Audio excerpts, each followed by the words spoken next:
Assalamu alaikum and good evening. This dark skin of mine does not give, but trust me, I'm blushing like a tomato.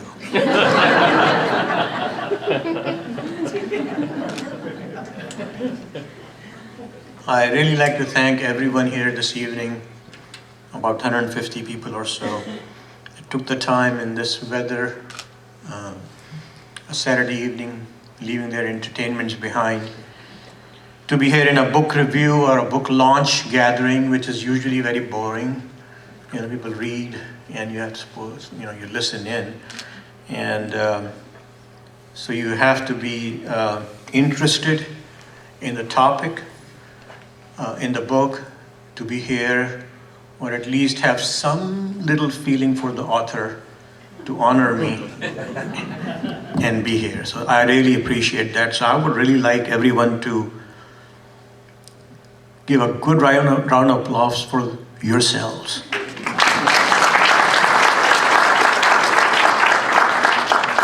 I especially like to thank people who came from out of town. My younger brother, although he's very, very white, with pure Southern accent, and his beautiful fiancée, Anna. Thank you very much for coming all the way. Dr. Ellen Godless drove all the way from Athens, Georgia, with his beautiful wife, Jannah. And for people who don't know the meaning of the word Jannah, it's common by the way in Arabic, Persian, and Urdu language. It means heaven. So thank you very much. My brother-in-law and Anwar Sadiq Saab and his daughter traveled all the way from Toronto. My sister-in-law and her daughter, Sabina and Fatima, traveled from Cincinnati, Ohio to be here. So I'm really thankful for all the, for their efforts. They came all the way. I, of course, like to thank my four friends who actually organized the event this evening. Dr. Farzana Bharmal, Dr. Shahid Rafiq, Sadaf Farooqi, who got stuck in the weather and couldn't be here. She's going to join in late, but she's the one who sent out all the emails. She had my email credentials, so she was logging into my emails and her email and sending out to you reminders and booking reservations, and she managed all that. And of course, lastly, Shahid Ali and his lovely wife, Shalina Ali, who helped me out in so many ways, and all the food arrangements and everything is done by them this evening. I didn't even know about it, how he's gonna do it, and I hope you guys enjoyed it. So thank you so much. 5 organizations Fazleen mentioned, but I should mention 2, Literature and Arts of Atlanta. Dhoop Chao, Sandhya ji is here, right? Or she left? Yes. Sandhya ji, thank you so much. You're always a huge supporter, and I truly appreciate that from the bottom of my heart.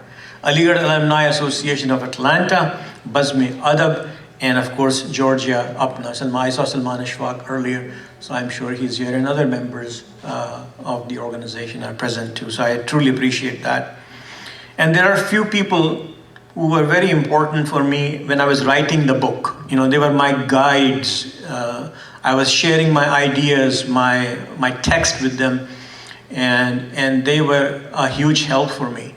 And they kept me on the right path, because I have a tendency of deviating, and they made sure that I come back to the right path. And I like to mention their name, and my sister Aisha Khalid. Is she here already? Right. Thank you very much, Aisha, for your sincerity with the project, your love for your brother, and keeping me right on the path.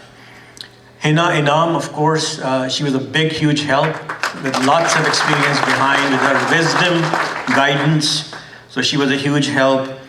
Dr. Nabila Haq, who guided me multiple times, especially criticizing, in many areas of my writing, and at the same time giving me the encouragement to proceed further So I'm very thankful to Nabila.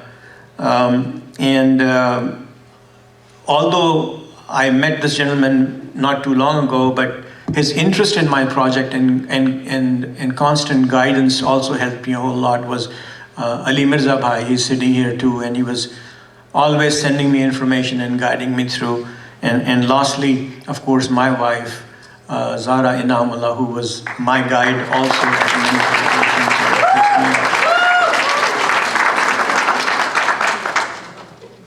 Before I go into the book, how about the performance of our MC tonight, Fazleen Suhani? Thank you so much. Thank you so much. We have done so many events together, so many comedy skits, plays. So I'm so grateful that she took the time to come here tonight. And she's one of the best MCs that I have ever come across. So I requested her actually to take this role tonight. Okay, so before I go into the book, I have to acknowledge, as Dr. Godless said, Farzana said, Shahid Rafiq said, and Shahid Ali said that the name Fariduddin Attar. He was born in Nishapur, Khurasan district of Iran, which is northeast region of Iran, in 1145, and he died by Mongol invasion, and he was killed by Mongols in 1221. He was given the name at his birth, Abu Hamid bin Abu Bakr Ibrahim, and Farid ud-Din is his kunya, and Attar is his laqab. I have no idea how to translate those two words in English. But the name Fariduddin means uniqueness, and Fariduddin means uniqueness of faith. So he was true to his name. He learned from different people, although bigger names in Persian poetry, especially in Sufi poetry, came after him because of his teachings as one of the big reasons. But he definitely absorbed a lot from two major names in the history of Old Persian poetry. One was Tusi and the other was Sanai. But his followers, people who actually learned from his writings, people who actually learned from his style, people who learned from his philosophies and the depth, are huge, huge names. Such as Hafiz, Sadi, Ibn Arabi, and of course, Rumi.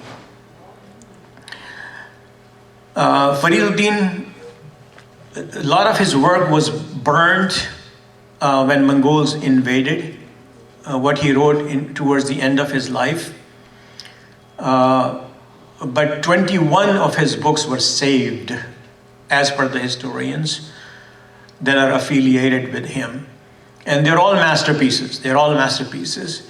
But 4 names are extremely popular, and they got translated into different languages. Some of the books were translated into 85 different languages, and they are, the first one was Tazkar-e Awliya, which is memorials of the saints. The other is Ilahi Nama, which is the book of divine. Third is Book of Mysteries, Asrar Nama.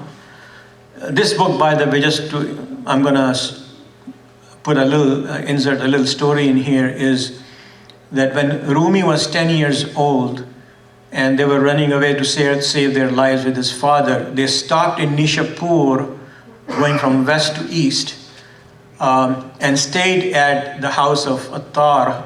And so Rumi and his father spent 2 days with him. And the historians write that they hardly slept in those 2 days, and they kept on talking and learning from Attar, because Rumi's father was also a scholar. And when they were about to leave, Attar said to Rumi's father, "You are like a river who's walking away, but you don't have any idea that behind you is actually an ocean," referring to little Rumi, who was 10 years old, and he gave his only copy of that time that he had of Asrar Nama to Rumi to take with him. And the historians write that Asrar Nama has the detailed Musaddas style poetry in it, all talking about the annihilation of your ego that Dr. Garlas mentioned, and how you can become a better human being, and how can you reach divine, and all the philosophies around that. And Rumi learned from this book growing up, and when he ended up writing his Masnavi, Fihi Ma Fihi, and others, he basically adopted the same style, same method, same methodology, same philosophies, what was taught in that book by Attar. And I will mention that what Rumi has stated about Attar. He said that Attar has roamed through the 7 cities of love, while we have barely turned down the first street. This is Rumi saying about Attar. So we can imagine what level Rumi perceived of him. So the Conference of the Bird is the 4th one that I was talking about that became most popular of all, which is in Arabic called Mantaqul Tayr, primarily means Conference of the Birds or something close to it. And of course, as Dr. Garlas mentioned, it's a story of birds, especially 30 birds, and who travel through 7 difficult valleys, and these are metaphorical valleys, of course, to reach their destiny. And Attar gives us spiritual guidance through birds. Then, in order for us to understand a very difficult philosophy, he gives us a parable. That's his style.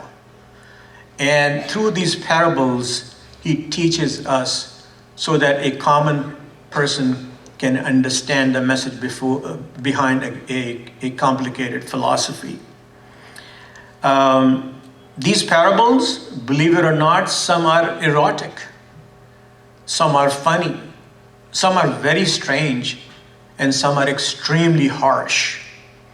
And it's intentionally kept very harsh so that readers, when we read it, we feel little pain when we read something very harsh.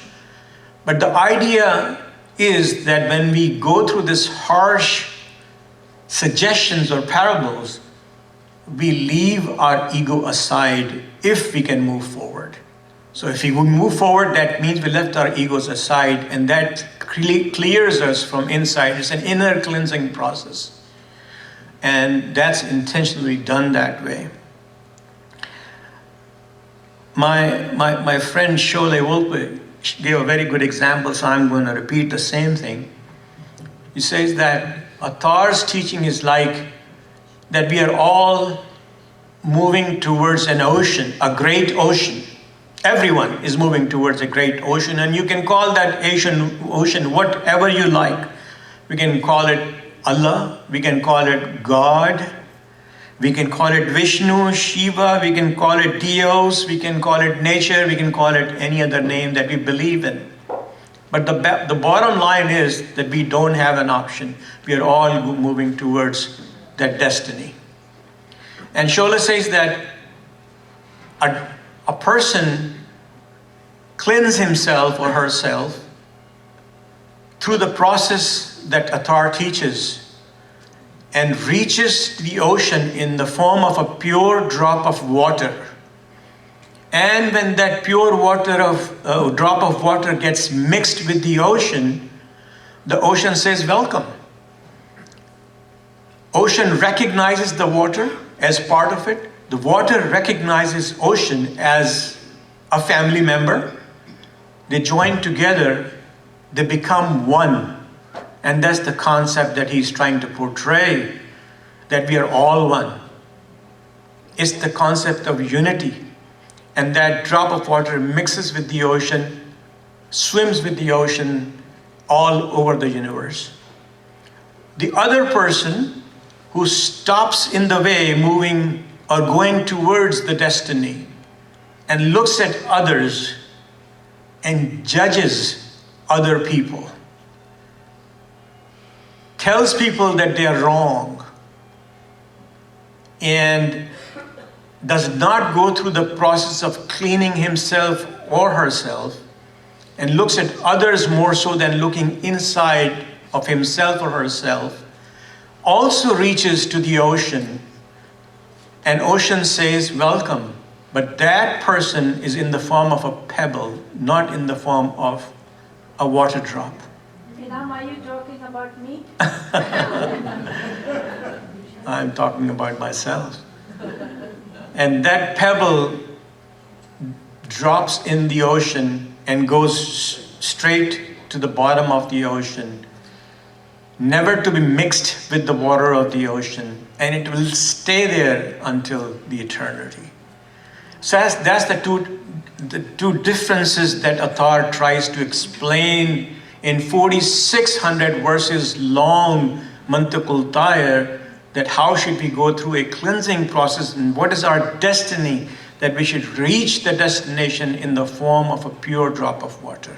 And he tells you the techniques, what techniques you need to adopt, what is the cleansing process, what are you supposed to do to kill your ego and reach the destiny. And that's the beauty of this long poem. And again, he uses parables to tell the story. Now, the Conference of the Birds, which was my inspiration, Dr. Godless mentioned a little bit that the story behind that is that all the birds of the world get together and they say that all the nations have a king, but we don't have one. What should we do about it? We need a king. So the bird called hoopoe, or in Urdu or in Persian or in Arabic called hudhud, says no, there is a king. And that king is called Simurgh. And he lives, or he or she, in Persian language there is no he, she, right? So it's a gender neutral language.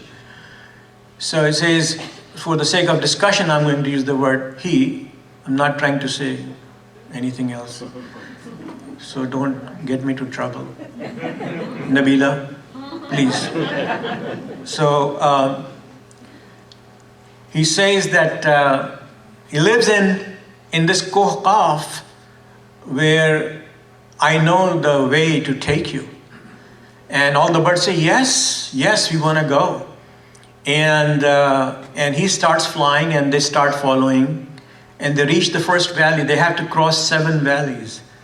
And these are, of course, metaphorical valleys. And at each level, some of the birds return. And they said, no, we just can't proceed further. We just cannot go. It's too tough for us. And Hudhud or Hoopoe explains at that each stage that giving these parables, that why you should continue, why you should proceed further, and what will happen if you don't proceed further. So a bunch of birds get convinced and move forward. At the end of the journey, only 30 birds remain. And when they reach the destination, they see no Simurgh. There is no person or God at that level. There's a huge mirror, and they see themselves in the mirror. And they ask Hoopoe, where is Simurgh?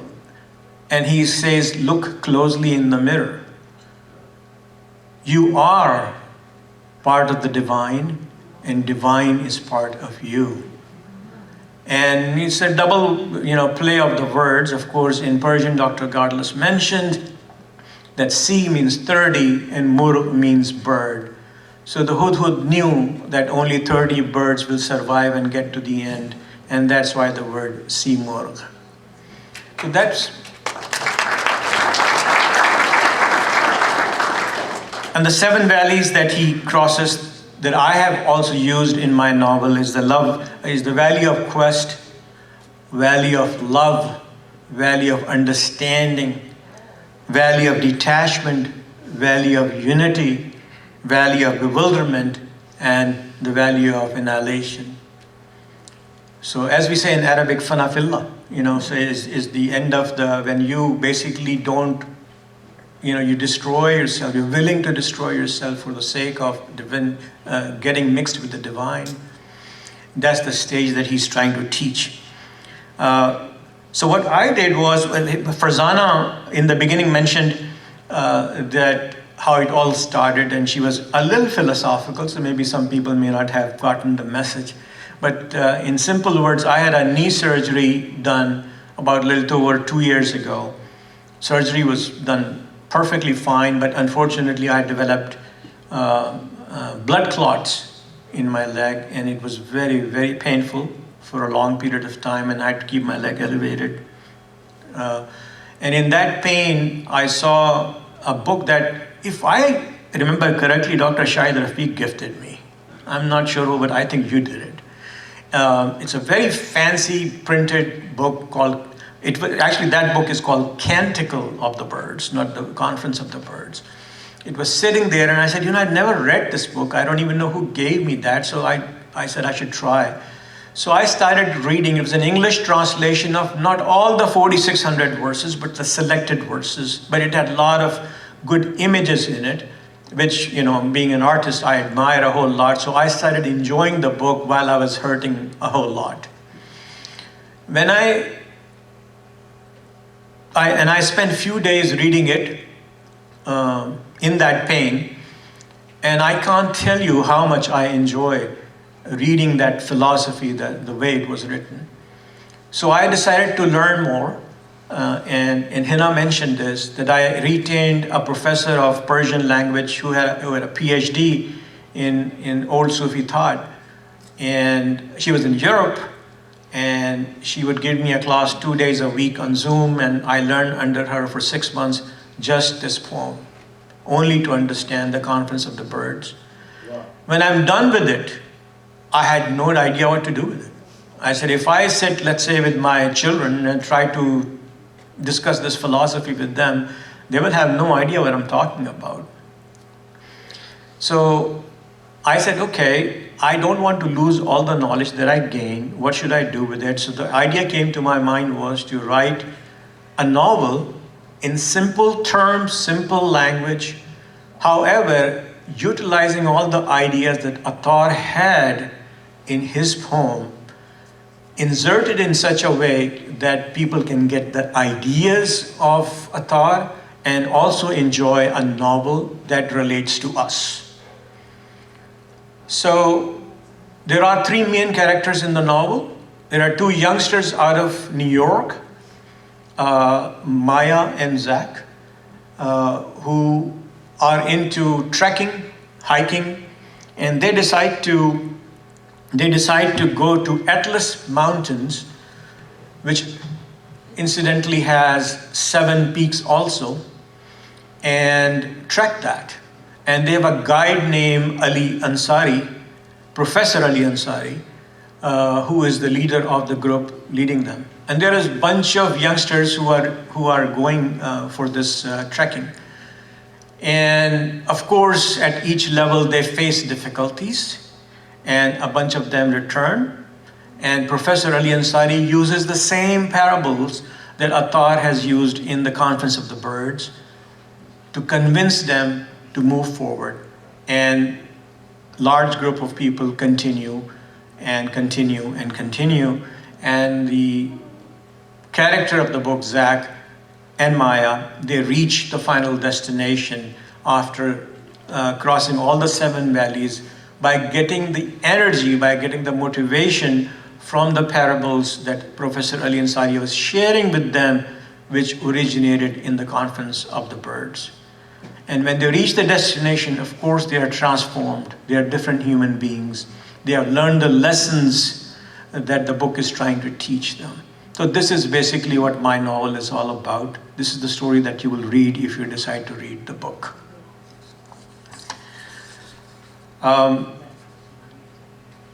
It's a tradition that people, writers, authors read something from their book and it's usually very boring. It takes a long time. So I'm going to only read 2 paragraphs, altogether 12 lines from the book. As I mentioned, there are 7 valleys. One is the Valley of Unity, and it's the smallest material I have written for any of these 7 valleys, so that's why I thought I should share this with you. It's brief. It says that our next stop is the Valley of Pure Unity. Professor Ali, like the wise hippo, told the group, "Here, every soul joins an invisible tapestry. Look around. Whether you see many or few, all are connected harmoniously. This unity celebrates diversity, a mix of forms and essences coming together, not a single uniform thing. In this valley, numbers and individuality disappear. 2, 3, you and I vanish. What remains is our shared essence, how we are connected and travel together in unity. As we enter this valley, let us leave behind our separate selves and embrace the collective journey, for we find our true potential in unity." So that's the end of my talk about this book. And thank you very much for coming. If there are any questions, I would love to answer. If not,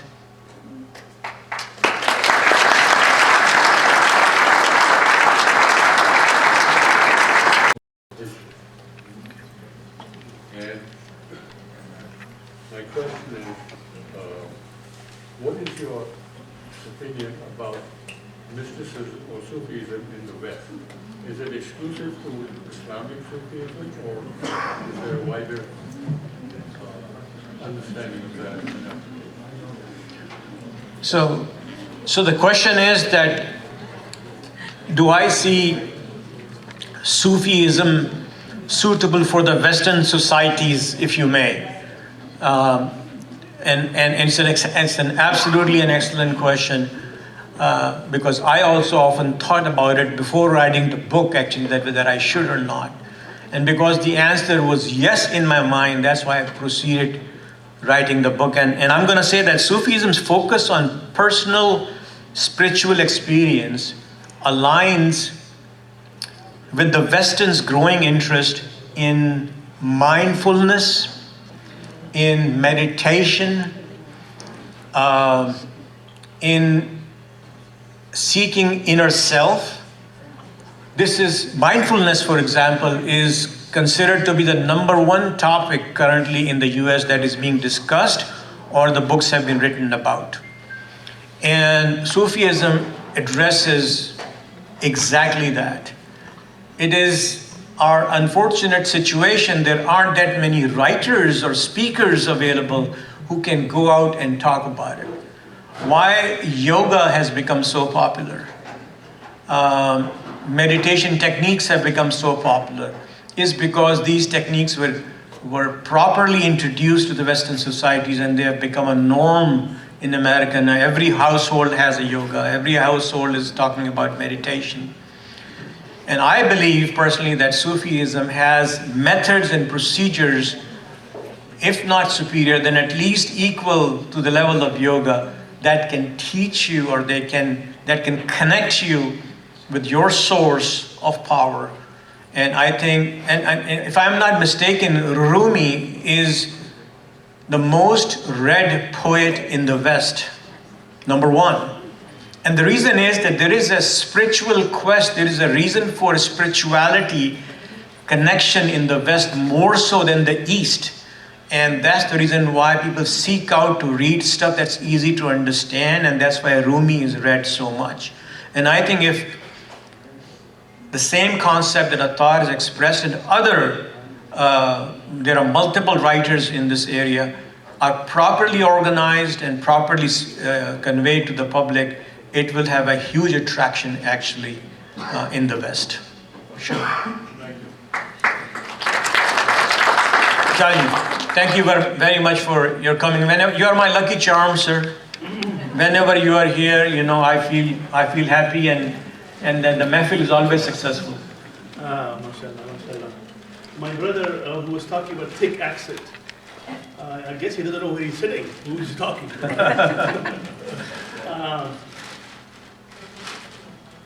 Inam bhai,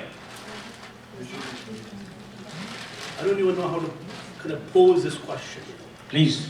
But have you or this community collectively thought about what would become of this community if you're no longer with us? I'm sorry? If you're no longer with us, what would become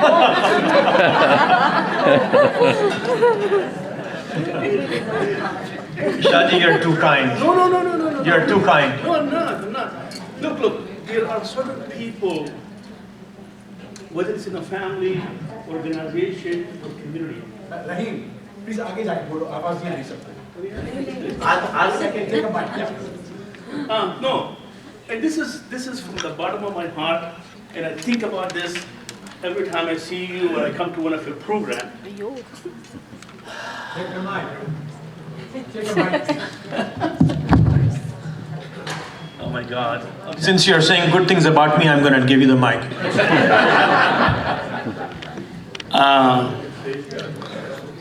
No, first of all, I don't even remember how, when, and under what circumstances we met.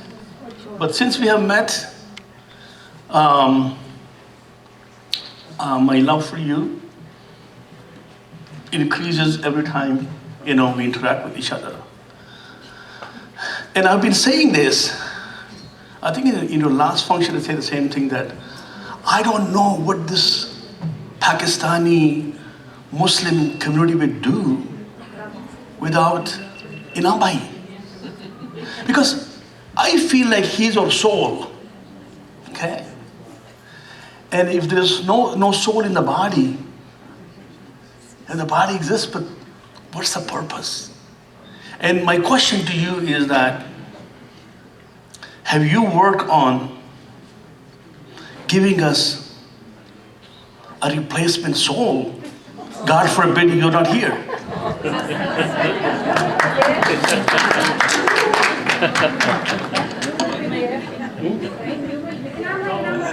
Gee, you have to do what? I have to then run. Okay. I have a question. Okay. Out of curiosity, since I'm parked by such beautiful artwork, first of all, just tell me what made you choose to do the artwork yourself? And the second part is, how long did it actually take you to do the original artwork? My No, hold on. But first I want my answer. absolutely.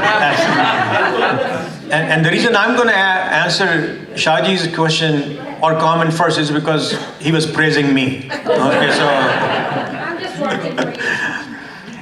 that is so kind of you. There are so many wonderful people in this community, mashallah. They are all doing their part. They are all doing their share. We have Brother Aziz Danani here. Yeah, we have Asfar Haq here. We have Abdullah Jafri here. Mashallah, and you yourself, Shaji. Amazing work you do the way you united our community in terms of the political side of the aspects is just an absolutely amazing. And what you're doing also in Dir area and multiple other charities that you're affiliated with, everybody is doing their part. Everybody's doing their part, and it's a wonderful community effort. And the community, when I say, is that we limit ourselves with Pakistani and Muslim community, and I personally think our community is the humanity at large, and we are part of this whole thing. Regardless of the color, regardless of the religion, regardless of who we are, we should serve whoever is in need. And so, as far as your answer that if I have prepared some additional people, so my answer to that is that there are books that a book I have written. Please buy, read, and that will probably tell you how to do certain things that I've been doing. So that's a concise answer.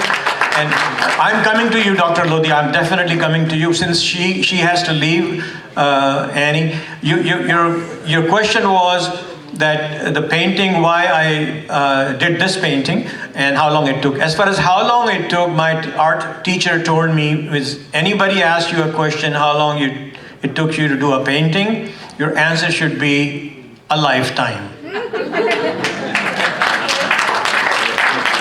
The number of hours or days don't do justice to any piece of art, is whether mine or anybody else's.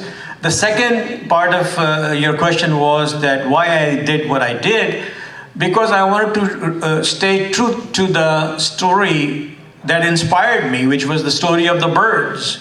And I had never done a painting before in my life of birds.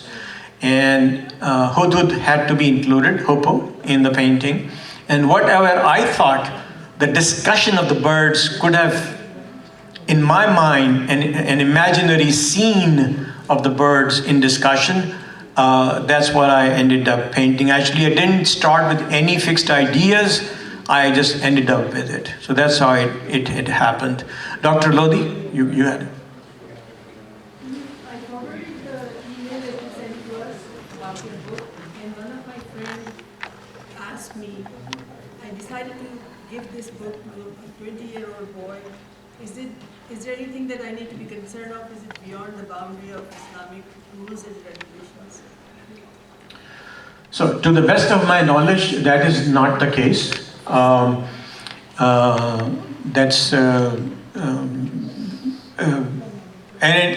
that's a very subjective statement anyways to begin with, because some people might consider this to be within the Islamic regulations. Some might say the circle of Islamic regulations is much larger than the small. So it depends the school of thought or the belief system that we are coming from. But even considering that, there is nothing that I can think of or remember that anybody should not be reading about. Now, in the original text, there are stories of, I'm talking about Attar, some erotic stories to explain what he was trying to explain. I have not included those in my book, for example. I have tried to stay away from it, tried to keep it as benign as possible. So that's my answer to that. But if they think otherwise after reading, I would love to know back, Dr. Lodi. Please comment back and I will definitely look into it. In general, the typical Wahhabi Islamic they are not in favor of Sufism or Awliya and Awliya Allah. They don't believe it. So inshallah we'll have one, if you like, we can have a day of discussion separately on that topic. It's a topic that should be addressed.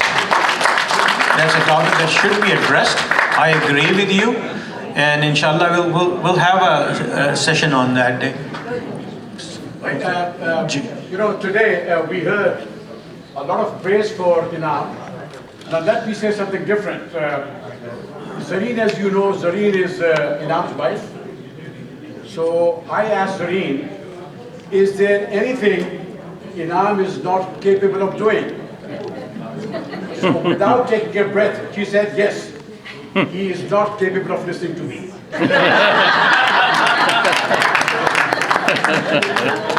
But Inam, everyone calls him Inam Bhai. To me, he is my little brother. Thank you so much.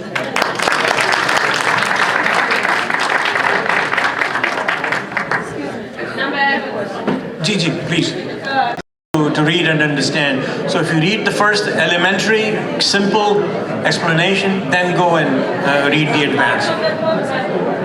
I think that's right. So, ladies and gentlemen, thank you so much for. Inam bhai, one final question. Well, let me ask your permission. Is the MC allowed to ask a question? Yeah. Am I allowed to ask him a question? Yeah. Thank you. Don't I love you all? So, you know, और जो हजरात हमारे वहाँ बातें कर रहे हैं, एक मिनट के लिए मैं आपकी समात चाहूँगी. If I can, समात, तवज्जो नजरें भी.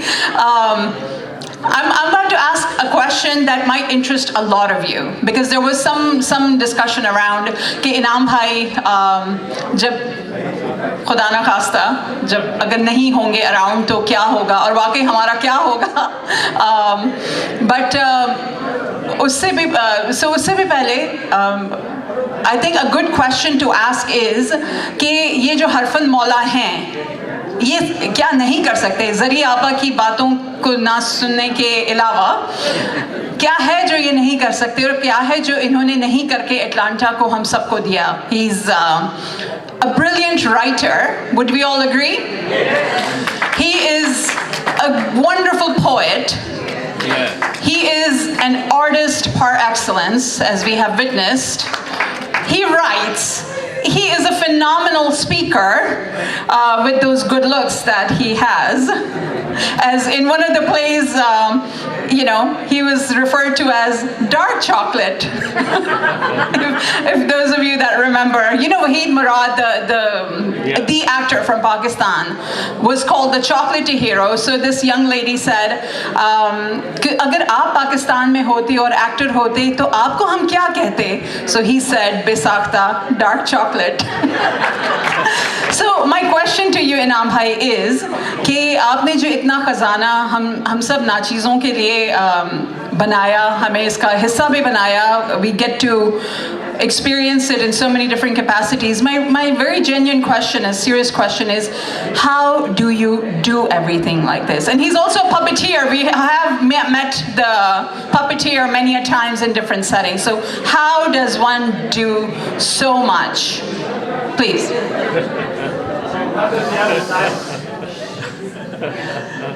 This question, my apologies to the people who don't understand Urdu. I have to give a reply in Urdu, or people who don't understand Urdu, I apologize to them. That हमारे ऐब ने बेऐब कर दिया हमको. हमारे ऐब ने बेऐब कर दिया हमको. यही हुनर है कि कोई हुनर नहीं आया.